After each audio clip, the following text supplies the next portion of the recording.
Good morning, students. Welcome in Urmila PG College. Today we discuss about equation of wave motion. In previous lecture, also we discussed wave motion and types of wave motion. तो आज हम आपको बताएंगे कि तरंग का समीकरण क्या होता है. इसके पहले लेक्चर में हम आपको ऑलरेडी डिस्कस कर चुके हैं कि वेव्स क्या होते हैं और वेव्स कितने प्रकार का होता है. तो पिछले लेक्चर में आप देख लीजिए. और यहाँ पे इक्वेशन ऑफ वेव मोशन, इसका इक्वेशन को प्राप्त करने के लिए आपको सिंपल हार्मोनिक मोशन पढ़ना बहुत ही आवश्यक होगा, क्योंकि सिंपल हार्मोनिक मोशन से टोटली क्या हुआ है, रिलेटेड है.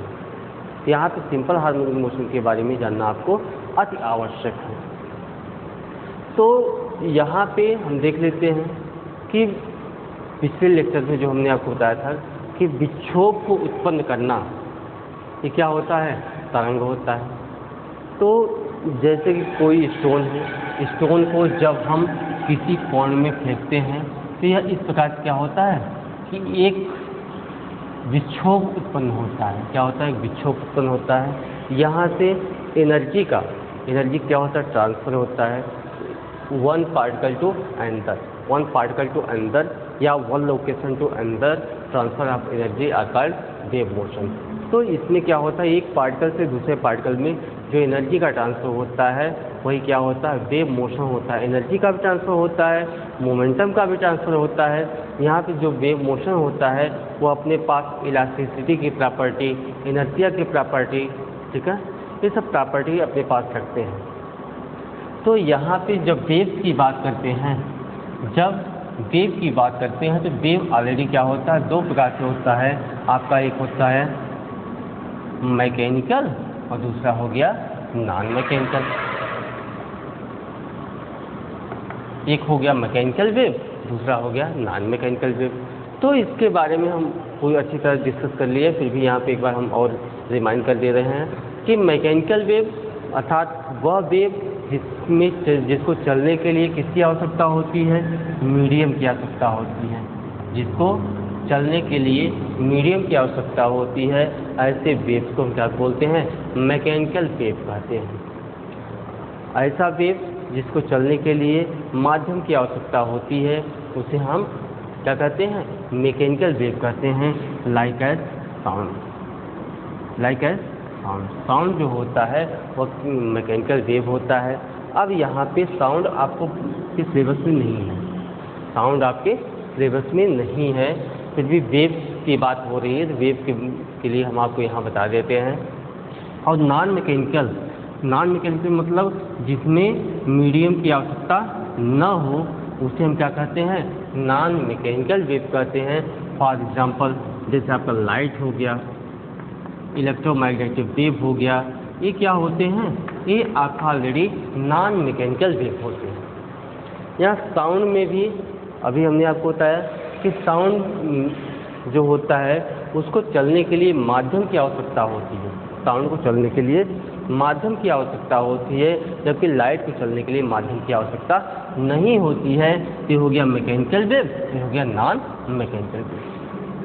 अब साउंड में फिर दो होता है, अल्ट्रासोनिक वेव और इंफ्रासोनिक वेव. तो यहाँ हम सिंपली आपको कुछ बताते चल रहे हैं, तो उसको आप बहुत ध्यान से सुनिएगा. ये तो आपके सिलेबस में नहीं है, लेकिन फिर भी जानकारी आपको रखना अति आवश्यक है. तो यहाँ पे साउंड में भी दो होते हैं, अल्ट्रासोनिक और इंफ्रासोनिक.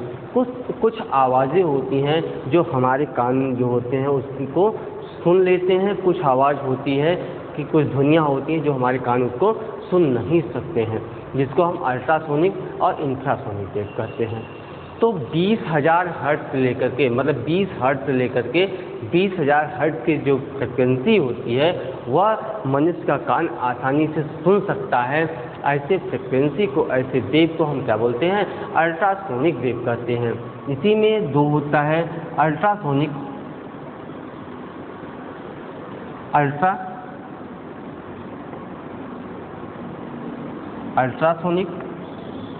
और इसमें दो होता है, एक होता है इंफ्रासोनिक. ये 20 हर्ट्ज टू 20,000, इसके बीच की जो फ्रिक्वेंसी होती है, इसके बीच की जो फ्रिक्वेंसी होती है उसको मनुष्य आसानी से सुन सकता है। यहाँ हो जाएगा below and above, below and above 20 to 20,000 hertz, या कह सकते हैं 20,000 से लेकर 20,000 हर्ट्ज के बीच की जो फ्रिक्वेंसी, इससे कम अथवा इससे अधिक की जो फ्रिक्वेंसी होती है वो आपका इंफ्रासोनिक होता है। इसमें क्या होता है कि इन दोनों को चलने के लिए किसकी आवश्यकता होती है? माध्यम की आवश्यकता होती है। अल्ट्रासोनिक को भी और इंफ्रासोनिक को भी, दोनों को चलने के लिए माध्यम की आवश्यकता होती है। और 20 हर्ट्ज से लेकर के 20,000 हर्ट्ज के बीच की जो फ्रिक्वेंसी होती है वह मनुष्य सुन सकता है। उससे कम या उससे अधिक की फ्रिक्वेंसी को मनुष्य नहीं सुन सकता है। ये आता है आपका मैकेनिकल वेव के अंतर्गत, ये आपका आता है मैकेनिकल वेव के अंतर्गत। अब बात करते हैं नॉन मैकेनिकल के वेव के अंतर्गत। तो इसमें ऐसा वेव जिसको चलने के लिए माध्यम की आवश्यकता नहीं होती है वह आप क्या होता है? नॉन मैकेनिकल वेव होता है, जैसे लाइट होता है। तो अब उसके बाद टाइप्स ऑफ वेव मोशन में आते हैं। जब टाइप्स ऑफ वेव मोशन में आते हैं तो यहाँ पे दो मिल जाता है, ट्रांसवर्स और longitudinal. Longitudinal, transverse wave and longitudinal wave. और इसमें हमने आपको बताया था कि जब ट्रांसवर्स वेव और लॉन्गिट्यूडनल वेव, और इसमें जो डायरेक्शन ऑफ वेव होता है वह डायरेक्शन मतलब कि डायरेक्शन ऑफ प्रोपगेशन के परपेंडिकुलर होता है। यह डायरेक्शन ऑफ प्रोपगेशन के अलोंग होता है या डायरेक्शन ऑफ प्रोपगेशन के परपेंडिकुलर होता है। अब यहाँ पे जो आपका साउंड होता है वह लॉन्गिट्यूडनल वेव होता है, लाइट जो होता है वह ट्रांसवर्स वेव होता है। लाइट जो होता है वह ट्रांसवर्स वेव होता है और साउंड वेव जो होता है लॉन्गिट्यूडनल वेव होता है। और जैसे कोई स्ट्रिंग है, मेनली क्या कर सकते हैं, हम कह सकते हैं कि सॉलिड जो होता है उसमें लॉन्गिट्यूडनल और ट्रांसवर्स वेव दोनों पाया जाता है। और जैसे कोई स्ट्रिंग है उसको दोनों साइड हम बाउंड कर देते हैं, जब वहाँ पे उसको वेव वहाँ पर उत्पन्न होता है, वहाँ पे क्या होता है लॉन्गिट्यूडनल और ट्रांसवर्स दोनों पाया जाता है।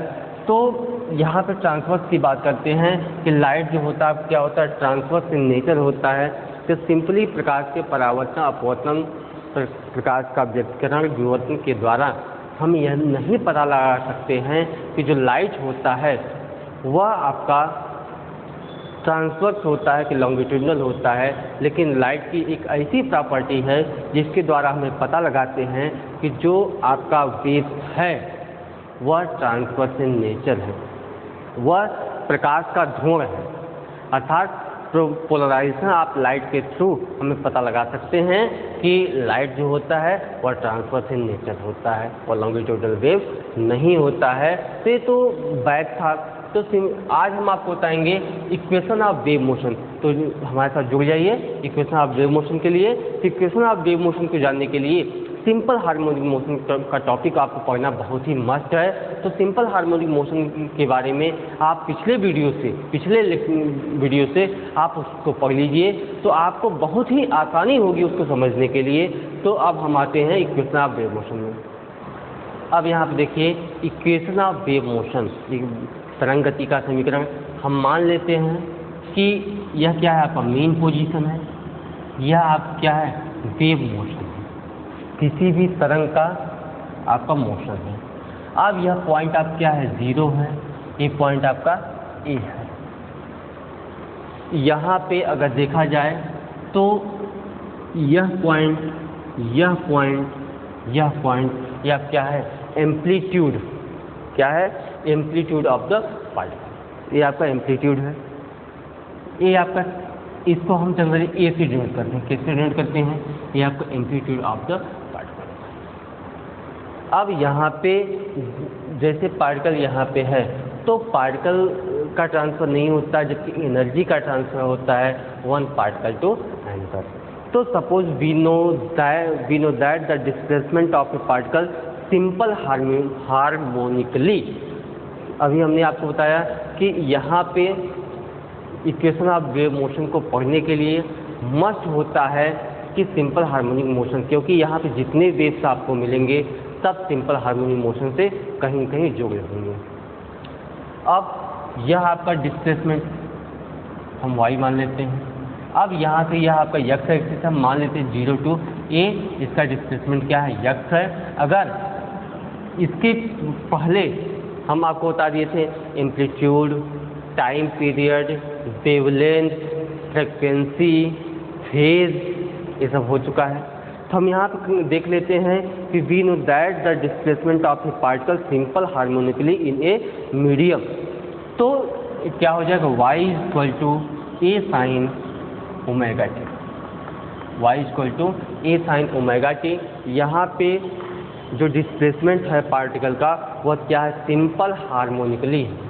और क्या है, simple harmonically. Simple harmonic motion क्या होता है, जब कोई पार्टिकल, जब कोई body to and fro motion करता है और डायरेक्टली प्रोपोर्शनल टू डिस्प्लेसमेंट होता है, ऐसे मोशन को हम क्या बोलते हैं, सिंपल हार्मोनिक मोशन करते हैं। Consider and the particle A at a distance x from the first particle O to its right if the wave is traveling with velocity v from left to right from O to A, then the displacement at a given y। यहाँ पे कोई particle क्या है, left to right क्या कर रहा है, move कर रहा है 0 to A, तो उसका डिस्प्लेसमेंट क्या है आपका, हम मान लेते हैं डिस्टेंस x ट्रेवल कर रहा है और किस वेग से, वेलोसिटी ऑफ वेव v वेग से वह क्या कर रहा है, मूव कर रहा है। तो हो जाएगा y equal to a sine omega t plus 5, y equal to a sine omega t minus 5 कर लीजिए, माइनस 5। इसको इक्वेशन नंबर 2 ये हो गया, जहाँ पे where phi is the phase difference, where phi is the phase difference.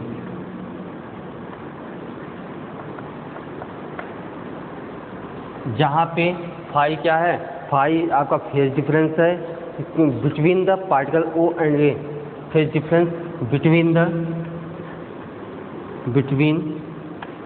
The particle O and A, अर्थात O और A के बीच, पार्टिकल O और A के बीच क्या है, फेज डिफरेंस है phi. For a phase difference of 2 pi. अगर देखा जाए तो यहाँ आपका 0 हो गया, ये आपका पाई हो गया, ये आपका क्या हो गया 2 पाई हो गया, आगे क्या हो गया 3 पाई हो गया। तो कहाँ से लेकर के 0 to 2 pi. The path difference is lambda. Suppose for a phase difference phi the path difference is x. हम मान लेते हैं कि इसका जो पाथ डिफरेंस है वो क्या है, यक्स है, उसका पाथ डिफरेंस क्या है, यक्स है। यहाँ पे जो लेमडा है, lambda path difference, lambda already क्या होता है, वेवलेंथ होता है। तो कोई पार्टिकल एक कंप्लीट साइकिल में, कोई पार्टिकल एक कंप्लीट साइकिल में जितना डिस्टेंस ट्रेवल करता है वही उसका वेवलेंथ होता है। अगर यहाँ देखा जाए इस पॉइंट से, तो यहाँ लेमडा इक्वल क्या है, वो ए आपका वेवलेंथ हो जाएगा, अर्थात एक कंप्लीट साइकिल में जितना डिस्टेंस वो ट्रेवल करता है वही क्या होगा, वेवलेंथ हो जाएगा। अब यहाँ पे तो हम मान लेते हैं suppose for a phase difference phi the path difference is x. यहाँ पे उसका फेज डिफरेंस फाई है और पाथ डिफरेंस क्या है, यक्स है। तो हो जाएगा phi upon x equal to 2 pi upon lambda. क्या हो जाएगा, 2 पाई अपान लेमडा। इसलिए फाई इक्वल टू क्या हो जाएगा, phi equal to 2 pi x upon lambda, 2 pi x upon lambda.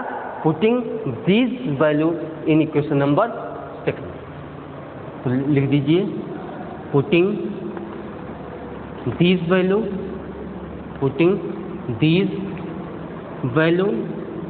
In second we get. अब इक्वेशन 2 में यही वैल्यू हम पुट कर देंगे। जब यही वैल्यू हम पुट कर देंगे क्या मिलेगा, then y equal to a sine omega t minus 2 pi x upon lambda. क्या हो जाएगा, 2 पाई एक्स अपान लेमडा हो जाएगा। इसको हम लिख सकते हैं, y equal to a sine omega t minus k x. इसको हम इक्वेशन नंबर 3 मान लें। वेयर जहाँ पे k इक्वल टू क्या हो जाएगा, k इक्वल टू हो जाएगा 2 पाई अपान लेमडा। यहाँ पे k इक्वल टू क्या हो जाएगा, 2 pi upon lambda. Also we know that omega upon 2 pi, also we know that क्या होता है, omega equal to 2 pi by T. क्या होता है, omega equal to 2 pi by T होता है। और यहाँ से t इक्वल टू होता है लेमडा बाई वी होता है, t equal to lambda by v होता है। तो 1 अपान टी इक्वल टू हो जाएगा v अपान लेमडा।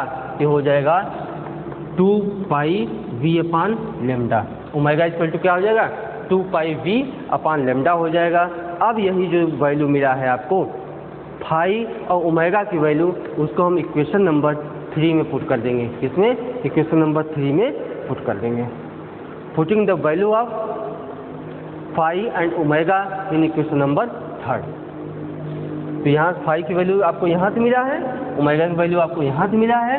तो यही क्या कर देंगे, यही वैल्यू हम इक्वेशन नंबर 3 में पुट कर देंगे। जब यही वैल्यू हम इक्वेशन नंबर 3 में पुट कर देंगे, इसको हम 3a मान लेते हैं, 3a मान लें। चलिए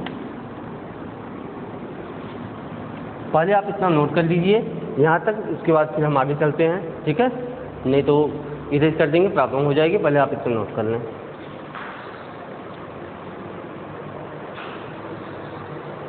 अब हम यहाँ देखेंगे putting the value of phi and omega, putting the value of phi and omega in equation number 3। Putting the value of phi and omega. Phi की वैल्यू तो ऑलरेडी रखा गया है in equation 3a, in equation 3a। Phi in omega, एक minute यहाँ देख लीजिए कि आपको केवल ओमेगा की वैल्यू रखना है। फाई की वैल्यू तो ऑलरेडी आप पुट करके उसको प्राप्त कर चुके हैं कि putting the value of omega in 3। तो क्या हो जाएगा, आपको हो जाएगा y equal to a sine omega t. Omega t के स्थान पे क्या हो जाएगा, ओमेगा टी के स्थान पे हो जाएगा 2 pi V T, 2 pi V T upon lambda minus K का स्थान पे हो जाएगा 2 pi upon lambda into X. यही हो जाएगा 2 pi V T upon lambda minus 2 pi x upon lambda. अब यहाँ से अगर देखा जाए तो ए साइन 2 पाई अपान लेमडा सब में कॉमन है। क्या मिला आपको, वी टी माइनस एक्स। क्या मिला, V T minus X. Y equal to, इसको equation number 3b, equation number 3b। यहाँ देख लीजिए हमने टिक किया है, बाकी लिखा कुछ भी नहीं है यहाँ पे। इसको हम इक्वेशन नंबर 3b मान लें। तो इक्वेशन नंबर 3a और 3b, यहाँ पे जो वैल्यू था वही 3a में हमने पुट कर दिया। अब यहाँ पे जो इक्वेशन 3 है, a हो चाहे b हो, रिप्रेजेंट द, लिख दीजिए equation 3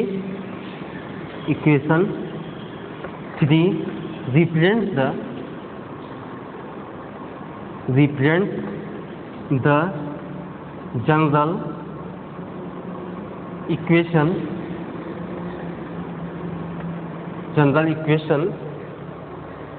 for a simple harmonic wave. For a simple harmonic wave. यहाँ देखिए आ गया ना कि अर्थात यह इक्वेशन जो आपका 3a है और 3b है, अगर देखा जाए तो यह general equation of simple harmonic wave को शो करता है।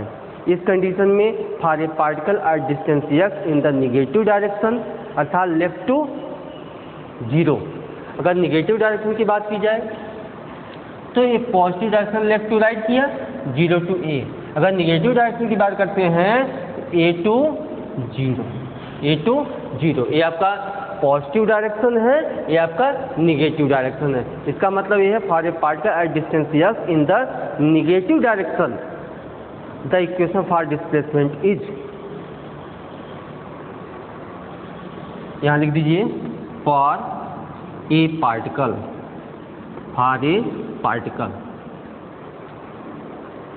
At distance x, at the distance x in the negative direction, in the negative direction. Negative direction की जब बात करेंगे तो ये आप क्या रहा, 0 से लेकर अगर a तक जा रहा है तो आपका पॉजिटिव डायरेक्शन हो गया। यही a से लेकर कहाँ आ रहा है, 0 आ रहा है, तो अर्थात यह आपका पॉजिटिव, यहाँ a आपका क्या हो गया, पॉजिटिव डायरेक्शन, और यही अपोजिट कर दिया जाए तो क्या हो गया आपका निगेटिव डायरेक्शन। अर्थात जब 0 से a जा रहा है तो आपका पॉजिटिव डायरेक्शन है, अगर a से रिटर्न 0 आ रहा है तो आपका निगेटिव डायरेक्शन हो गया। अर्थात for a particle at the distance x in the negative, अर्थात यहाँ क्या है, ये डिस्टेंस x है, 0 से x उसका डिस्टेंस है। अब यहाँ a से 0 है, फिर भी क्या होगा, डिस्टेंस x ही होगा। The equation for displacement is, the equation for displacement is, तो यहाँ तो हो जाएगा y equal to a sine 2 pi upon lambda v t plus x, इसको इक्वेशन नंबर 4 बना लीजिए।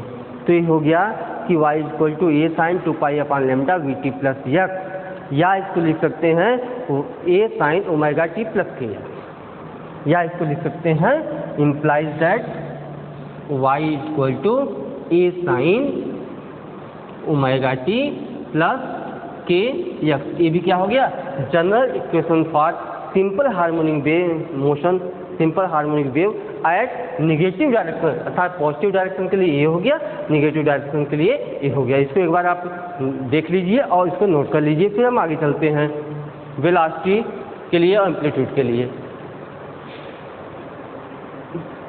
अब यहाँ से आपको general equation of simple harmonic wave मिल गया for positive direction and negative direction. अब हम करेंगे क्या कि the velocity of a particle, पहले आप वेलोसिटी निकाल लेंगे, the velocity of particle, particle के वेलोसिटी के लिए differentiate equation 3, differentiate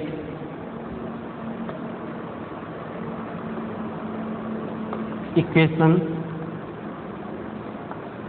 3 with respect to time. Time के रिस्पेक्ट में इक्वेशन नंबर 3 जो आपको मिला था उसको क्या कर देंगे, हम डिफरेंशिएट कर देंगे। जब हम उसको डिफरेंशिएट कर देंगे तो मिलेगा dy upon dt equal to क्या था, a sine 2 pi by lambda v t dy upon dt। अगर हम कर देंगे तो आपका इक्वेशन क्या था, इक्वेशन था y equal to a sine 2 pi upon lambda v t minus x, यही था 2 pi upon lambda v t minus x था। अब इसको हम 3 को जब हम डिफरेंशिएट कर देंगे विथ रिस्पेक्ट टू t, तो यहाँ देखिए क्या हो जाएगा, 2 pi upon lambda a cos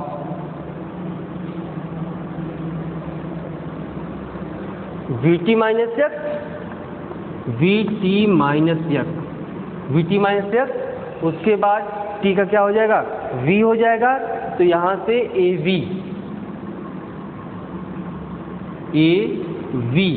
क्योंकि एक्स का तो ऑलरेडी 0 हो जाएगा टी के रिस्पेक्ट में, यहाँ से वी है तो 2 pi a v upon lambda cos 2 pi by lambda होगा। एक मिनट यहाँ देख लीजिए, जब हम इसको डिफ्रेंशिएट करेंगे तो 2 pi upon lambda a we, ए तो ऑलरेडी बाहर निकल जाएगा, उसके साइन क्या हो जाता है cos 2 pi upon lambda v T minus x. Equation आपको बन गया आपको 5। कैसे, यहाँ से एक कांस्टेंट है पहले हमने निकाल लिया, sine 2 pi upon lambda v T minus x, इसका क्या है कि जब डिफ्रेंशिएट करेंगे cos 2 pi upon lambda v T minus x हो जाएगा। अब 2 pi upon lambda v T minus x अपने में एक फलन है, तो इसका जब डिफ्रेंशिएट करेंगे 2 पाई अपान लेमडा और यहाँ एक्स का 0 हो जाएगा, वी हो गया। क्वेश्चन नंबर 5 मिल गया। अब एक्सप्रेशन निकाल लीजिए, द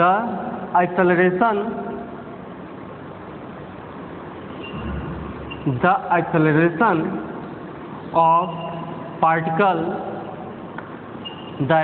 of particle differentiate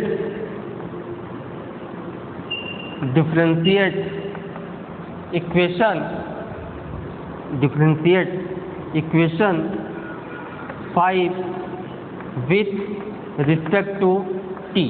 आप क्या करेंगे, इसको t के रिस्पेक्ट में हम डिफ्रेंशिएट कर देंगे। जब हम इसको इक्वेशन नंबर 5 को t के रिस्पेक्ट में डिफ्रेंशिएट कर देंगे तब क्या मिलेगा, यहाँ पे आप देख लीजिए, हम आपको बताते हैं। अब यहाँ पे देखेंगे एक्सेलरेशन ऑफ द पार्टिकल को प्राप्त करने के लिए जो इक्वेशन 5 है उसको हम t के रिस्पेक्ट में जब डिफ्रेंशिएट करेंगे क्या हो जाएगा, d2y अपान dt2। इसको हम कैसे लिखेंगे, ऐसे लिखते हैं d अपान dt और ये हो गया dy अपान dt, ये हो जाएगा d2y upon dt2 equal to 2 pi upon lambda a v. तो यहाँ पे इसका स्क्वायर ऑलरेडी रहेगा ही, ये माइनस हो गया ए स्क्वायर, अब हो गया sine 2 pi upon lambda v T minus x. ठीक है, अब इसको सॉल्व करेंगे तो हो जाएगा minus 4 pi square upon lambda square v square a sine 2 pi upon lambda v T minus x. Equation number आपको हो गया 6। क्या हो गया, इक्वेशन नंबर 6। अब the value of compression differentiate equation 3 with respect to x. अब जो आपका इक्वेशन नंबर 3 था, अब उसको हम एक बार यक्स के रिस्पेक्ट में डिफरेंशिएट करेंगे। The value of compression, the value of compression differentiate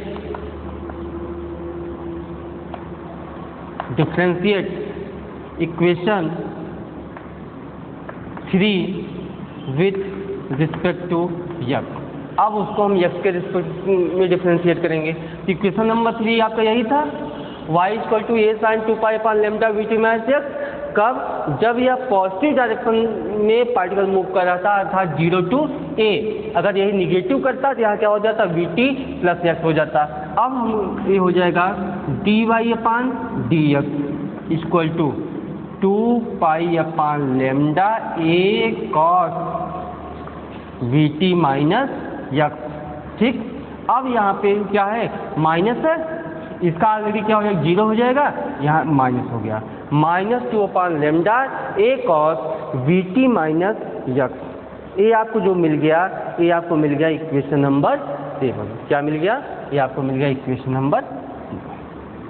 यहाँ आप देख सकते हैं, इसको हमने यक्स के रिस्पेक्ट में डिफरेंशिएट किया। अब the rate of change of compression with respect to distance differentiate equation 7 with respect to x. The rate of change of compression with respect to the distance, यहाँ लिख दीजिए the rate of change of compression with respect to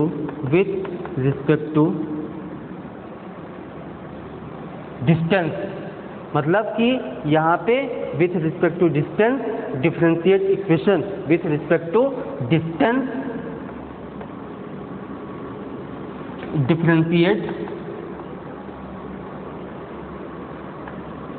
differentiate equation 7 with respect to x। अब equation 7 को एक बार हम x के respect में और क्या कर देंगे, डिफ्रेंशिएट कर देंगे, तो हो जाएगा d/dx, यह है dy/dx, मिल गया आपको d2y/dx2 इक्वल टू क्या हो जाएगा, ये हो जाएगा cos का माइनस साइन, cos क्या होता है, माइनस साइन होता है, तो माइनस माइनस ऑलरेडी प्लस हो गया, लेकिन इसका माइनस क्या रहेगा, माइनस रहेगा -4 pi square upon lambda square a sine, यहाँ देखिए एक मिनट, जो आपका इक्वेशन नंबर 7 है, यहाँ पे आपको 2 पाई अपान लैम्डा भी रहेगा, तो यहाँ a sine 2 pi upon lambda v t minus x, क्या हो गया 2 pi upon lambda v t minus x, अर्थात d2y/dx2 equal to -4 pi square upon lambda square a sine 2 pi upon lambda v t minus x हो गया। ये आपको मिल गया इक्वेशन नंबर 8। क्या मिल गया, इक्वेशन नंबर 8 मिल गया। यहाँ से the rate of change of compression with respect to distance differentiate equation 7 with respect to x के रिस्पेक्ट में इसको हम डिफरेंशिएट कर देंगे। अब इक्वेशन 5 और इक्वेशन 8 के द्वारा और इक्वेशन 5 इक्वेशन 7 के द्वारा और इक्वेशन 6 और इक्वेशन 8 के द्वारा जो आपको मिलेगा वही क्या होगा, differential equation of wave motion होगा। पहले आप इतना नोट कर लीजिए, फिर हम चलते हैं। इक्वेशन सब अपना डाल के रखिएगा, क्योंकि इसकी ज़रूरत पड़ेगी। 5, 6, 7, 8 सभी इक्वेशन की आपको ज़रूरत पड़ेगी यहाँ पे। अब यहाँ पे आपकी सुविधा के लिए हम यहाँ पे चारों इक्वेशन को नोट कर दिए हैं, इक्वेशन 5, इक्वेशन 6, इक्वेशन 7, इक्वेशन 8। अब यहाँ से हम फ्रॉम इक्वेशन 5 एंड 7 लेते हैं। देख लीजिए, फ्रॉम इक्वेशन 5 एंड 7, जब इक्वेशन 5 एंड 7 लेंगे तो अब देखिए इसमें क्या क्या कंपैरिजन है, क्या क्या मिल रहा है। ये हो जाएगा dy/dt इक्वल टू, यहाँ पर देखिए 2 पाई a upon lambda, 2 pi a upon lambda cos 2 pi upon lambda v t minus x, यहाँ पे v है, यहाँ माइनस अर्थात हो गया -v dy/dt। ये मिल गया equation number 9। And from equation 6 and 8।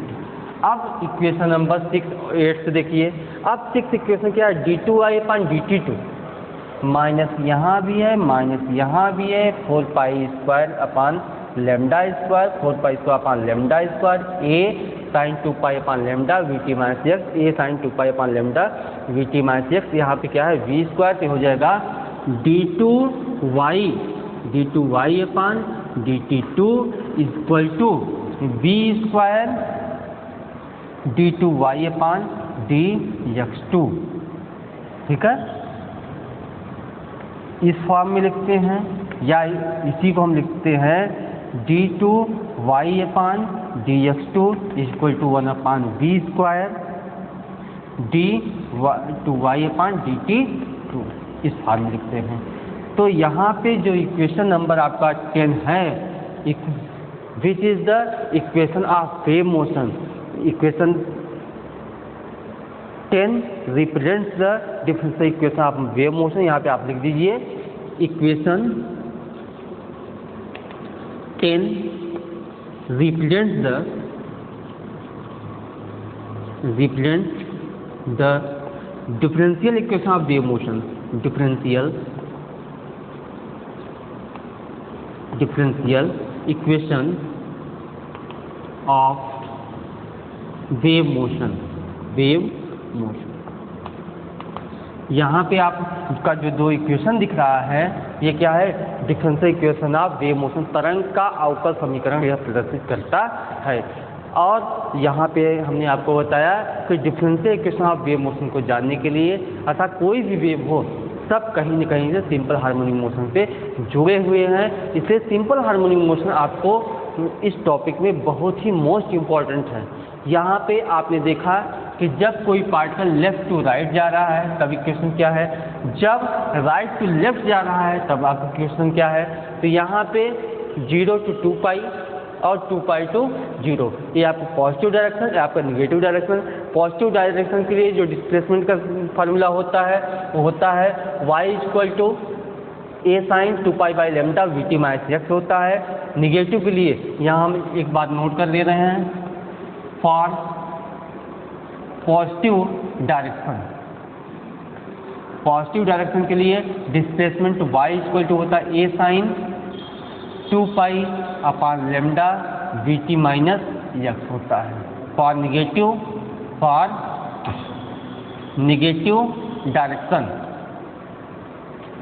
Direction के लिए ये आप पॉजिटिव डायरेक्शन के लिए होगा, निगेटिव डायरेक्शन के लिए y = a sin 2 pi upon lambda VT plus x होता है। ये आपका हो गया डिस्प्लेसमेंट का समीकरण। किस कंडीशन में, जब कोई पार्टिकल 0 to a जा रहा था पॉजिटिव डायरेक्शन में जा रहा है। सेकंड आपका हो गया जब पार्टिकल a to 0 आ रहा है था निगेटिव डायरेक्शन में। तो ये आपका differential equation of wave motion complete होता है। हम आशा करते हैं कि आप बहुत अच्छी तरीके से समझ गए होंगे। हम इसके कुछ प्रॉब्लम आपको कराते हैं जिससे सारे आपके जो माइंड में डाउट हैं क्या हो जाएंगे, क्लियर हो जाएंगे। उसके बाद हम आपको आगे की भी कई इंपॉर्टेंट टॉपिक है जो हम उसके बारे में डिस्कस करेंगे। तो इसको आप एक बार देख लीजिए, इसको नोट कर लीजिए, समझ लीजिए। इसमें क्या है, कुछ है नहीं, बहुत ही सिंपल है, सिंपल डेरिवेशन है। आपको लास्ट में मिल गया differential equation of wave motion मिल गया। उसके बाद हम आपको दो प्रॉब्लम यहाँ कराते हैं जो कि जिससे सारे डाउट्स आपके क्लियर हो जाएंगे। तो इसको आप नोट कर लीजिए, न्यूमेरिकल के लिए तैयार हो जाइए।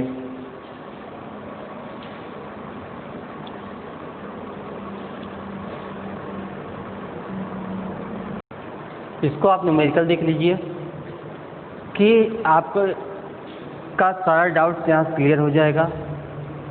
क्या कह रहा है कि when a simple harmonic wave is propagated through a medium, कोई सिंपल हार्मोनिक वेव है, यहाँ देख लीजिए ये आपका मीन पोजीशन हो गया, ये सिंपल हार्मोनिक वेव हो गया, ठीक है, ये आपका सिंपल हार्मोनिक वेव हो गया। अब the displacement of a particle at any instant of time is given by, यहाँ पे आपका एक इक्वेशन दिया गया है, डिस्प्लेसमेंट आपको दिया गया है, कैलकुलेट करना है amplitude of vibrating particle, wave velocity, wavelength, frequency and time period. अब यहाँ देख लीजिए, अगर ये पार्टिकल आपका 0 है या आपका a है, ठीक है, यहाँ से लेकर के यहाँ तक जो लेंथ है वो क्या है, लेमडा है, वो a हो गया, और यह अब क्या हो गया, एम्पलीट्यूड हो गया। अब एक कंप्लीट टाइम पीरियड में जिस वेलोसिटी से वेव ट्रेवल करता है वही आपकी वेव वेलोसिटी होती है। और टाइम पीरियड क्या होता है कि एक कंप्लीट साइकिल को पूरा करने में जितना टाइम लगता है वह उसका टाइम पीरियड होता है। तो सबसे पहले लिखते हैं the general equation of wave motion. यहाँ देख लीजिए कि जो आपको क्वेश्चन दिया गया है इसमें जो पार्टिकल मूव कर रहा है, इसका मतलब यह पॉजिटिव डायरेक्शन मूव कर रहा है, क्योंकि यहाँ क्या है माइनस। अगर यहीं प्लस होता तो क्या हो जाता, निगेटिव डायरेक्शन मूव कर रहा है। तो क्या होता है y = a sin omega t minus kx या माइनस vc करते हैं या vt माइनस x करते हैं, या y = omega t minus kx होता है, या हम इसको क्या लिखते हैं y = a sin 2π/λ vt minus, ये होता है। इसको हम इक्वेशन फर्स्ट, इसको क्या मान लेते हैं, इक्वेशन फर्स्ट मान लेते हैं। अब जो आपका इक्वेशन दिया गया है, द गिवन इक्वेशन,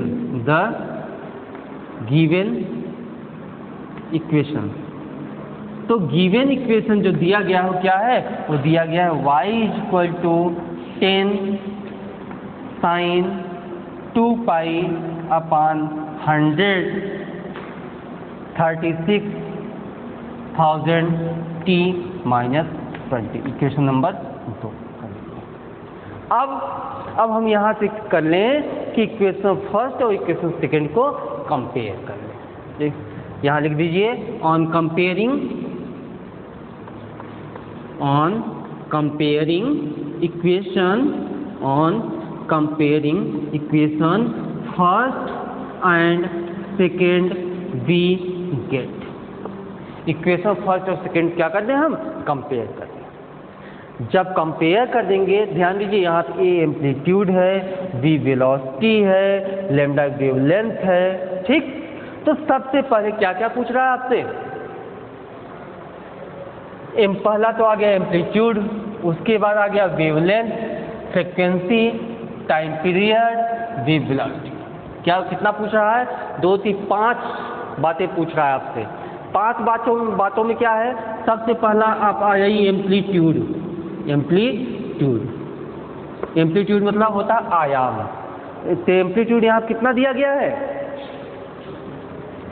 ए बराबर एम्पलीट्यूड ए = कितना दिया गया है, 10 सेंटीमीटर। एम्पलीट्यूड कितना दिया गया है, 10 सेंटीमीटर। तो यहाँ से हम बताते चल रहे हैं, अर्थात यह सिंपल हार्मोनिक अगर वेव है, यहाँ पे एम्पलीट्यूड कितना दे दिया आपको, 10 सेंटीमीटर, ठीक। अब सेकंड पे आते हैं वेवलेंथ,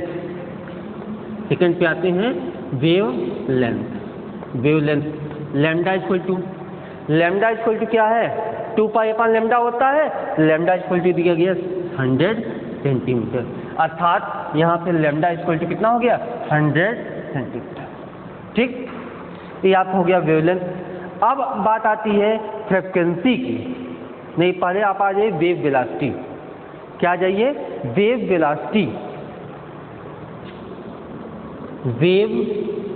वेलोसिटी v = कितना दिया गया है, यहाँ पे 36,000 सेंटीमीटर पर सेकेंड। ये आपका हो गया वेव वेलोसिटी।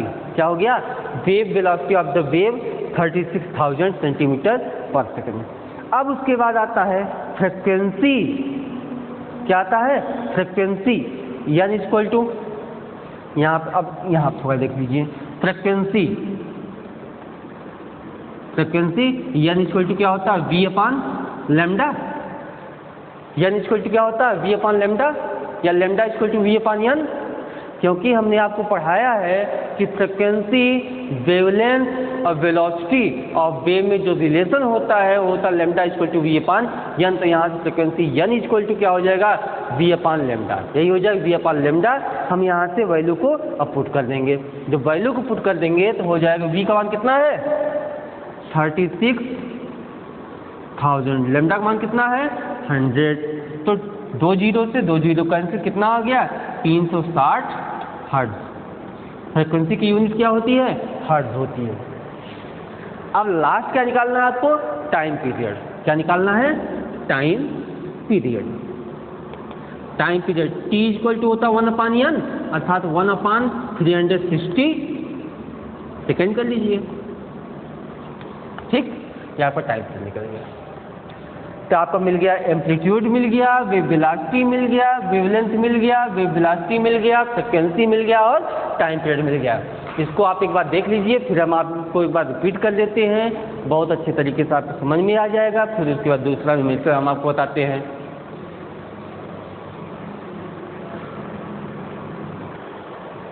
एक बार आप इसको और देख लीजिए, क्या दिया गया है कि when a simple harmonic wave is propagated through a medium, the displacement of a particle at any instant of the time is given by y equal to 10 sin 2 pi upon 100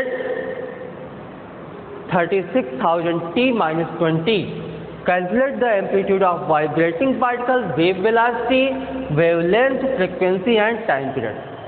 यहाँ से कोई जब एक सिंपल हार्मोनिक वेव किसी medium को भेजते हुए जा रहा है तो वहाँ से उसका डिस्प्लेसमेंट किसी क्षण जो दिया गया है y equal to 10 sin 2 pi by 100 36,000 t minus 20, इतना आपको दिया है। आपको निकालना है amplitude of the particle, wave velocity, wavelength, frequency and time period. हम मान लेते हैं कि जो आपका फिगर दिया गया है यह सिंपल हार्मोनिकली वेव है, सिंपल हार्मोनिकली वेव है। यहाँ से अगर पॉइंट ओ से लेकर के ए तक, ओ से लेकर के ए तक, ए आपका 1 कंप्लीट साइकिल होता है। तो सबसे पहले general equation of wave motion, general equation of wave motion से हम इसको कंपेयर कर लेंगे। जब कंपेयर करेंगे तब हमको एम्पलीट्यूड मिलेगा 10 सेंटीमीटर। एम्पलीट्यूड मिल गया आपको 10 सेंटीमीटर। एम्पलीट्यूड क्या होता है? The maximum displacement travelled of the particle at mean position. मतलब मीन पोजीशन से मैक्सिमम डिस्प्लेसमेंट, कोई पार्टिकल जितना कवर ट्रेवल करता है वही उसका डिस्प्लेसमेंट होता है, या कह सकते हैं किसी पिंड के महत्तम विस्थापन को उस पिंड का आयाम कहते हैं। तो मैक्सिमम डिस्प्लेसमेंट हो गया 10 सेंटीमीटर था, उसका एम्पलीट्यूड क्या हो गया 10 सेंटीमीटर। यहाँ से उसका वेवलेंथ लैम्डा इक्वल टू कितना है 100 सेंटीमीटर। क्या है आपका 100 सेंटीमीटर। तो वेवलेंथ क्या होता है कि एक कंप्लीट साइकिल में ट्रेवल किया गया जो डिस्टेंस होता है वही वेवलेंथ होता है। वेवलेंथ कितना हो गया 100 सेंटीमीटर। अब आता है आपका वेव वेलोसिटी। वेव वेलोसिटी आपको कितना दिया है 36,000, क्योंकि vt माइनस x होता है तो v का मान दिया गया है 36,000। उसके बाद आपको निकालना है फ्रिक्वेंसी। फ्रिक्वेंसी क्या होता है कि दोलन करने वाली वह 1 सेकंड में जितनी बार दोलन करती है वह उसकी आवृत्ति कहलाती है, अर्थात यानी equal to v upon lambda. यहाँ 36,000 ए दिया हुआ है, अपॉन 100 हो जाए 360 हर्ट्ज हो जाएगा।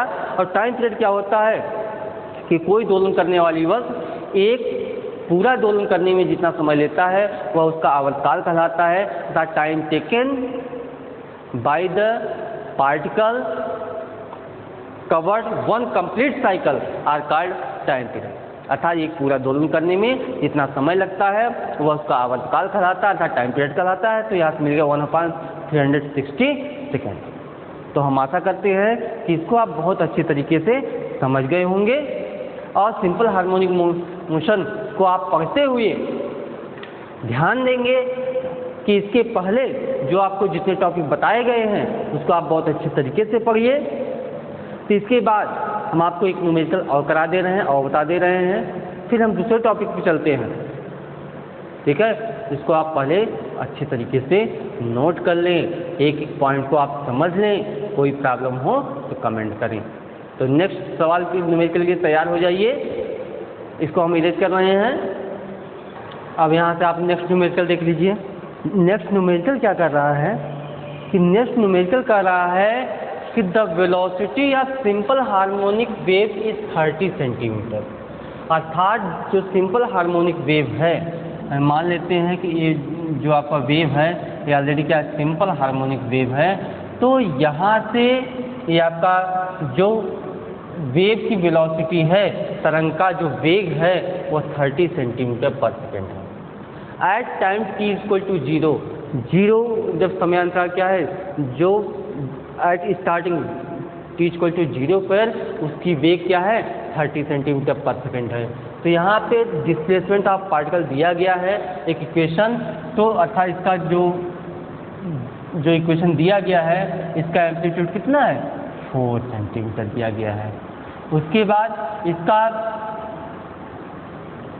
क्या निकालना है, एक नया आपको डिस्प्लेसमेंट के लिए इक्वेशन फाइंड करना है, कब t इक्वल टू 2 सेकेंड पे। तो सबसे पहले हम देखते हैं, हमें पता है the general equation of wave motion का जो जनरल इक्वेशन है वह होता है y equal to a sin 2 pi by lambda, y equal to a sin 2 pi upon lambda vt minus x, यही होता है 2 pi upon lambda vt minus x होता है। अब यहाँ से हम अंदर मल्टीप्लाई कर दें, अंदर मल्टीप्लाई कर देंगे तो हो जाएगा a sin 2 पाई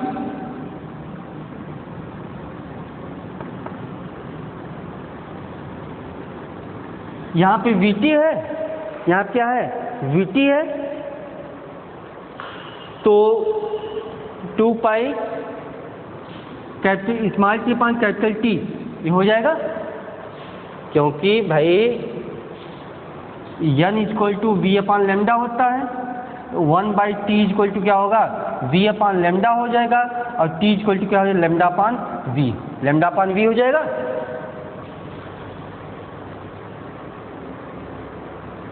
और minus 2 pi upon lambda x हो गया, इसको इक्वेशन फर्स्ट हम बना लेते हैं। ठीक, अब हम यहाँ क्या करेंगे, एट t इक्वल टू 0 पे, at t equal to 0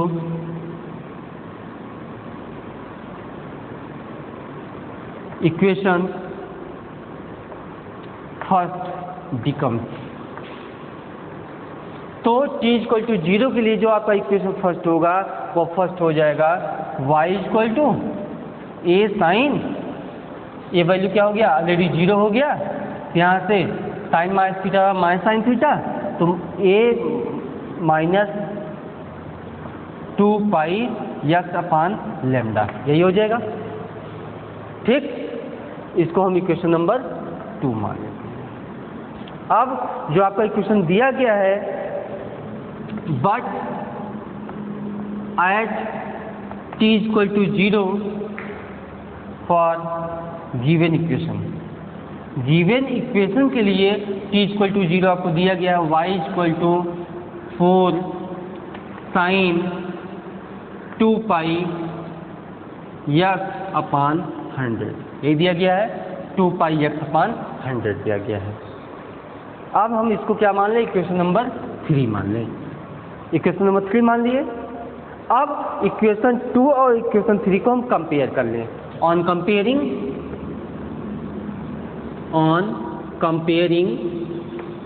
equation 2 and 3, equation 2 और 3 को जब हम कंपेयर कर लेंगे तो यहाँ से a इक्वल टू क्या मिला 4 centimetre, a equal to 4 centimetre, जहाँ a क्या है आपका a एम्पलीट्यूड है, एम्पलीट्यूड।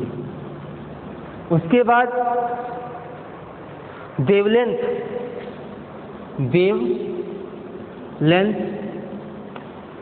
लैम्डा इक्वल टू कितना मिला 100 सेंटीमीटर, क्या मिला लैम्डा इक्वल टू 100 सेंटीमीटर, नहीं यहाँ से आपको -4 हो जाएगा, तो यहाँ से लैम्डा इक्वल टू कितना मिला 100 सेंटीमीटर। और आपको दिया गया है velocity v equal to 30 centimetre per second, ये क्या है आपका दिया हुआ गिवन दैट है। अब now at t equal to 2 second, यहाँ से आप देख लीजिए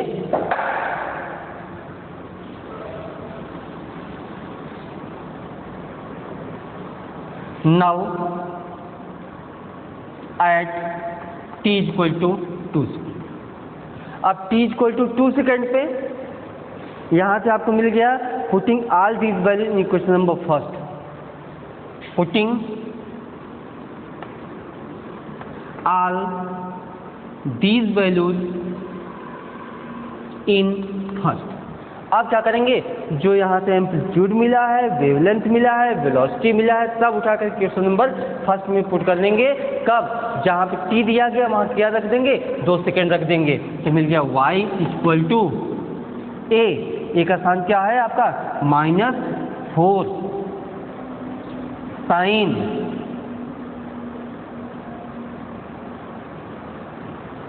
2 pi into t equal to क्या है 2, क्या दिया गया है,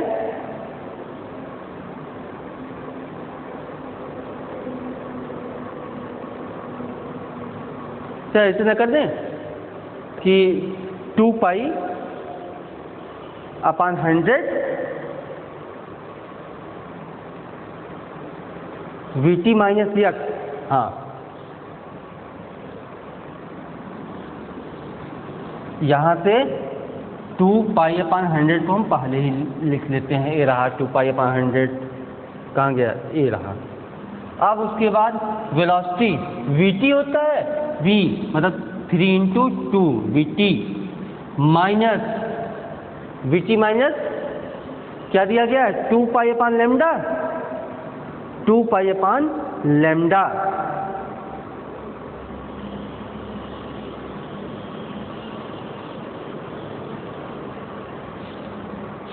ये minus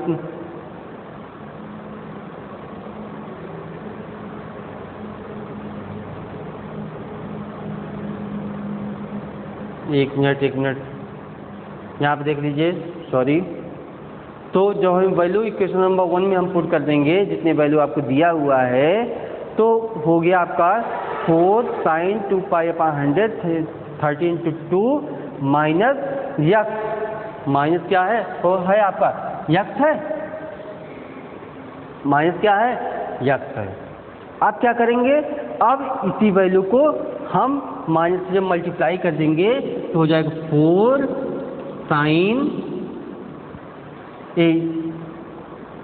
2 pi x upon 100 minus 3 2 जा 60, 3 2 जा 60, ये हो गया 4 sine 2 pi x upon 100 minus 60।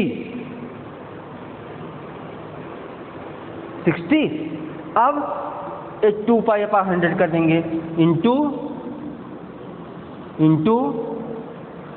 2 pi upon 100, ये हो गया 2 पाई अपॉन 100, 1 0 से 1 0 कैंसिल, 2 5 जा 10, तो यहाँ से मिल गया y equal to 4 sine 2 pi x upon 100 minus कितना हुआ 6 अपॉन 5 पाई। ये आपको नया इक्वेशन मिल गया, इक्वेशन ऑफ मोशन कब के लिए, at t equal to 2 second के लिए। सबसे पहले यहाँ पे हमने लिखा general equation of wave motion, ये हो गया general equation of wave motion. उसके बाद t इक्वल टू 0 पे यही वेव इक्वेशन जहाँ t होगा वहाँ क्या कर देंगे, हम 0 कर देंगे, ये वैल्यू मिल गया। t इक्वल टू 0 के लिए ये आपको इक्वेशन दिया हुआ है, ये हमने लिख दिया। अब इक्वेशन 2 और 3 को हमने कंपेयर किया तो यहाँ से एम्पलीट्यूड मिल गया, वेवलेंथ मिल गया। अब t इक्वल टू 0 के लिए जो वैल्यू है सभी वैल्यू हम इक्वेशन नंबर 1 पुट कर लेंगे, तो हमको जो इक्वेशन मिलेगा वही आपको हो जाएगा equation for the displacement at t equal to 2 second के लिए। t इक्वल टू 2 सेकेंड के लिए नया आपको मिल जाएगा वेव इक्वेशन मिल जाएगा।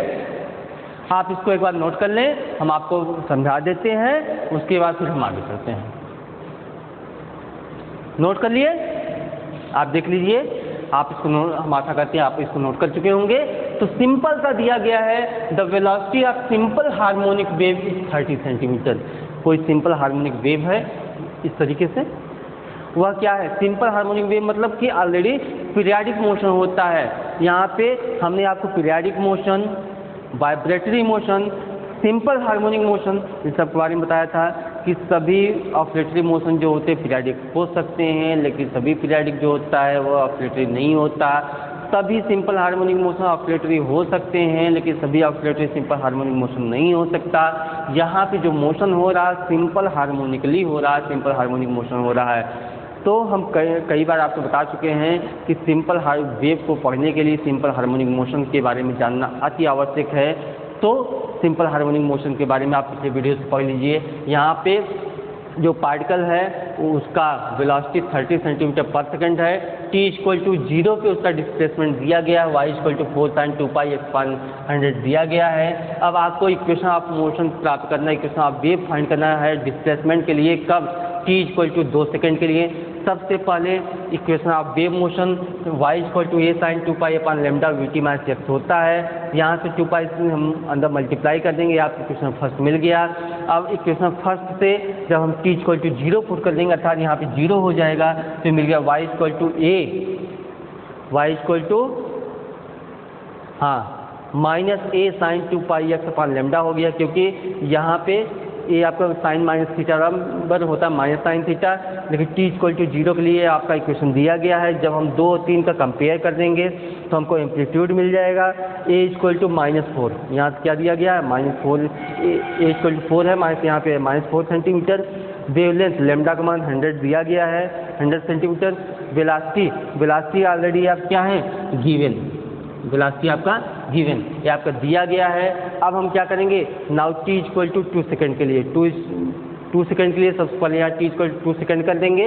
तो t = 2 सेकंड जब हम कर देंगे, उसके बाद जितने वैल्यू आपको यहाँ से मिला है एम्पलीट्यूड का, वेवलेंथ का, वेलोसिटी का, ठीक है, तो जो वैल्यू आपको मिला है ये आपका है 2πλ कोष्टक में vt-x। इसी में हम क्या कर देंगे? ये वैल्यू रख देंगे, जो नया इक्वेशन मिलेगा वही क्या होगा? Equation for the displacement eight time t = 2 second के लिए। हम आशा करते हैं कि general equation of wave motion, उसका सलूशन आपको अच्छी तरीके से समझ में आ गया होगा। तो आगे की टॉपिक के लिए आप हमारे साथ जुड़े रहिएगा। हम आपके उज्जवल भविष्य की कामना करते हैं। तब तक के लिए धन्यवाद। आपका दिन मंगलमय हो, इसको आप बहुत अच्छी तरीके से आप पढ़ें। धन्यवाद।